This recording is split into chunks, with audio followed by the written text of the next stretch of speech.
Welcome to the Deep Dive. We're your shortcut to getting up to speed.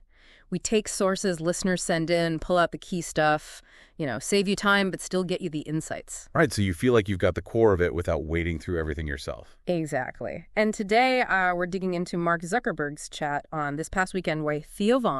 We've got the YouTube transcript here. Okay, Zuckerberg, co-founder of Facebook, now Meta. Most people know the name. Big figure, entrepreneur, inventor, philanthropist too. Yeah, he wears a lot of hats. But our mission today is maybe to look past the usual headlines. Find the surprising bits, the memorable things about how he thinks, his daily life. Stuff that makes you go, huh, interesting. Things a curious learner would really latch onto.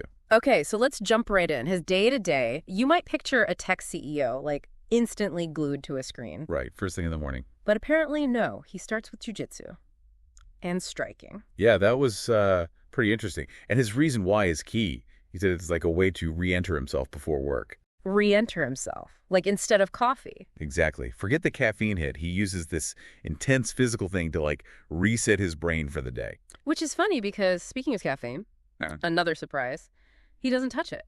Nope. Avoids it.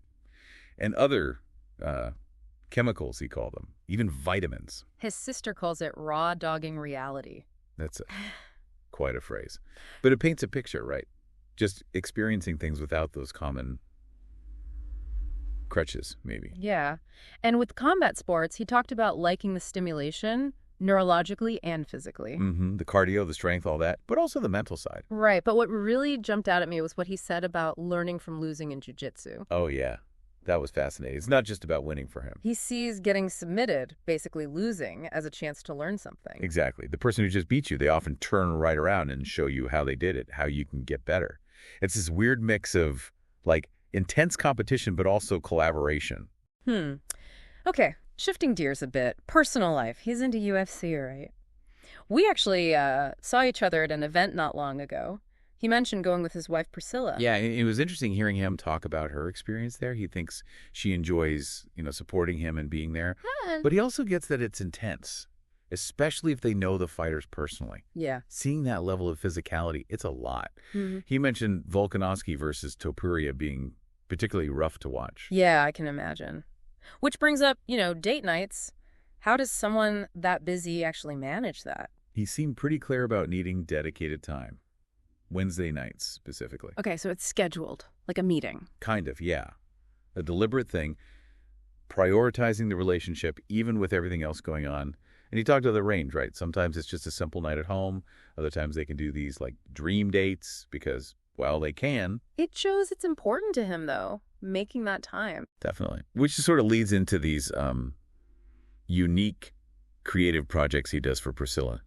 Like that Daniel Arsham sculpture. That got a lot of buzz online. Oh, yeah, the memes were flying. Right. But his reason behind it was interesting.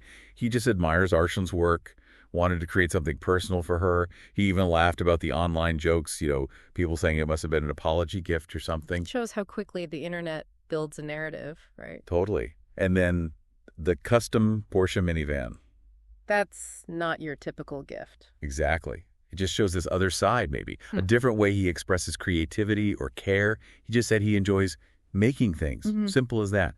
Whether it's, internets or minivans. Making things, which connects back to how they met, actually. That story is kind of wild. The bathroom line story. Yeah, it's great. At a party, right when the whole face mesh thing was blowing up at Harvard. Talk about meeting under pressure. He could have been expelled. Right. He joked it was like a limited time offer pickup line because he might be kicked out soon. It's just a funny human moment from those early, probably chaotic days. It clearly worked out, and it does tie back to that making things idea, even Face Mash itself. Let's talk about that for a second. It's controversial, but part of the origin story people know. Yeah, and he was quick to clarify in the interview it wasn't like Facebook version BO.1 or anything. It was separate. And he called it very mean-spirited, which, comparing photos based on looks. Definitely. Yeah. But he said he just built it over a weekend because he liked the challenge of making something, a very maybe immature impulse to just build without thinking too hard about the impact. He admits it wasn't great, just a college kid messing around, maybe badly. But the drive was there, the school, his parents, they were obviously not happy, feared he'd get kicked out. Yeah, high stakes back then. And look where it led. Speaking of moving things, his car now. a Cadillac Blackwing CT5. With a manual transmission. That's the detail. In today's world, choosing a stick shift is a choice. Definitely. He said after years of security driving him, he just wanted to drive himself again. That makes sense, that feeling of control. He even mentioned the slightly weird situation of being driven to his helicopter, which he then flies himself. The helicopter has a Batman vibe, as he put it. Yeah, you can sort of see that. It all points to wanting that personal control, that agency. And then Kauai, the underground tunnel, the internet immediately went billionaire bunker. Of course it did. But the reality is probably way more boring, right? Like utilities or just connecting parts of the property underground. Probably. It's just a good example of how speculation runs wild online. For sure. Slightly different direction, his straight-edge lifestyle. That came up comparing notes with Theo, how sobriety is viewed differently now. Yeah, it's less the boring choice and almost counterculture again. Interesting shift. Okay, let's pivot to education. He dropped out of Harvard, famously. What does he think about college now? It's interesting. He seems to value the social side, the connections, maybe more than the actual classes. Well, he met his wife there, his co-founders. Those are pretty significant connections. True. He feels he grew the full experience even leaving early, partly because he went to boarding school too, so maybe it's less about the degree itself. Possibly. But he did voice concerns about the cost now. College is incredibly expensive. Right. And does it actually prepare you for today's jobs? He sees student debt as a huge problem. Which is a fair question. If you're taking on massive debt, what's the payoff? Is it always worth it? He thinks it's getting more acceptable to find other paths, not just the 4-year degree. Especially now with AI changing things so fast. What should kids be learning? He says it's not just coding anymore. His point seemed to be more about understanding the technology itself, what AI can do, how to use it, because the specific languages or skills might change really quickly. But he also stressed the impact of great teachers, great mentors. Yeah, he mentioned two specifically.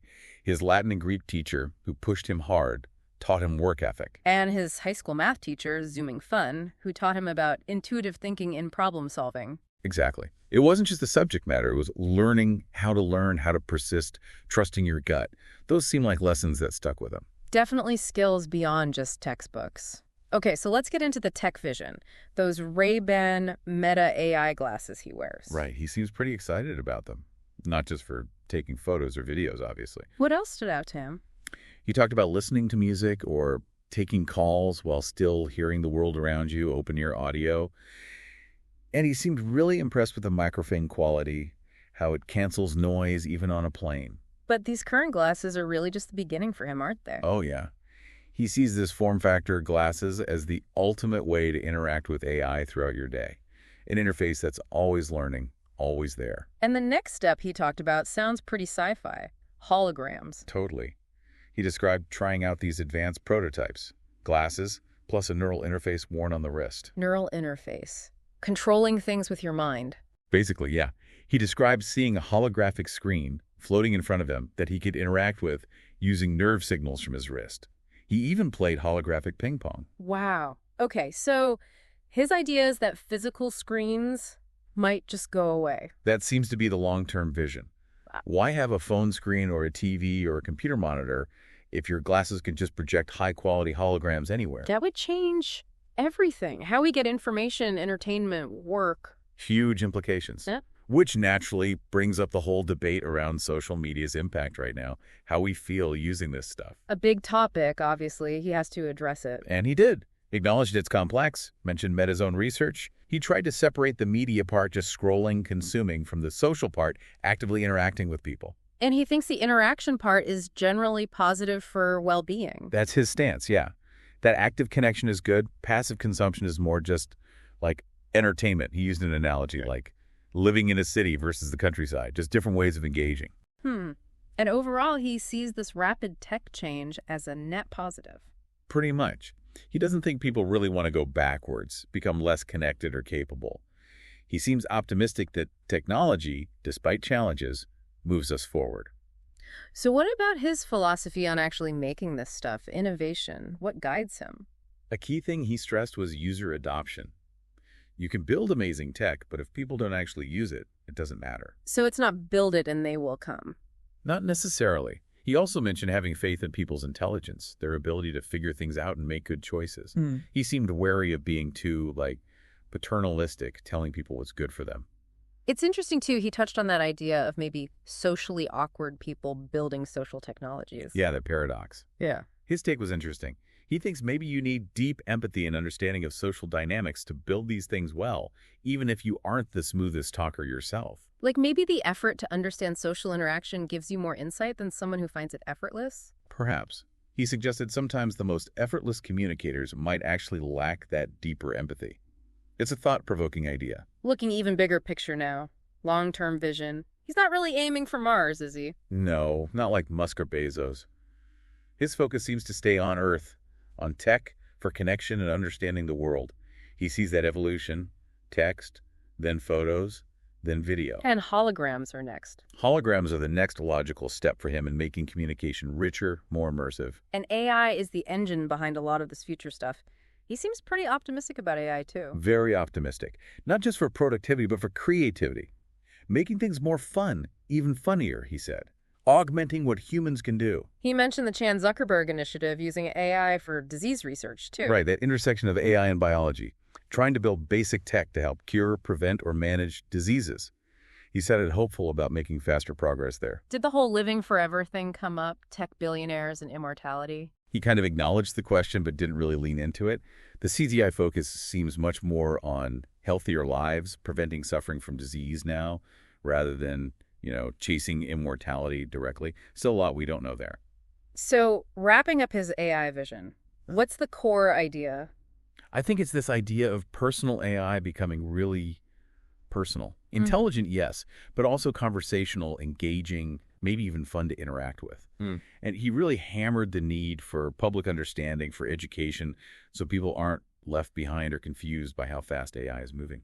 Okay, so wrapping up our deep dive on the Zuckerberg interview, we've covered quite a bit. From the very personal stuff, the jujitsu mornings, the raw dogging reality, the custom minivan. Yeah, those unique personal details, but also the big picture tech stuff, the drive for innovation, especially around AI and the vision for holograms, changing how we interact with everything. And threaded through it all is this, particular philosophy about people, connection, technology's role. Exactly. So for you listening, the goal here was to give you that richer picture beyond just the headlines, those surprising bits, the memorable details that hopefully make it stick. Right. So here's a final thought for you to chew on.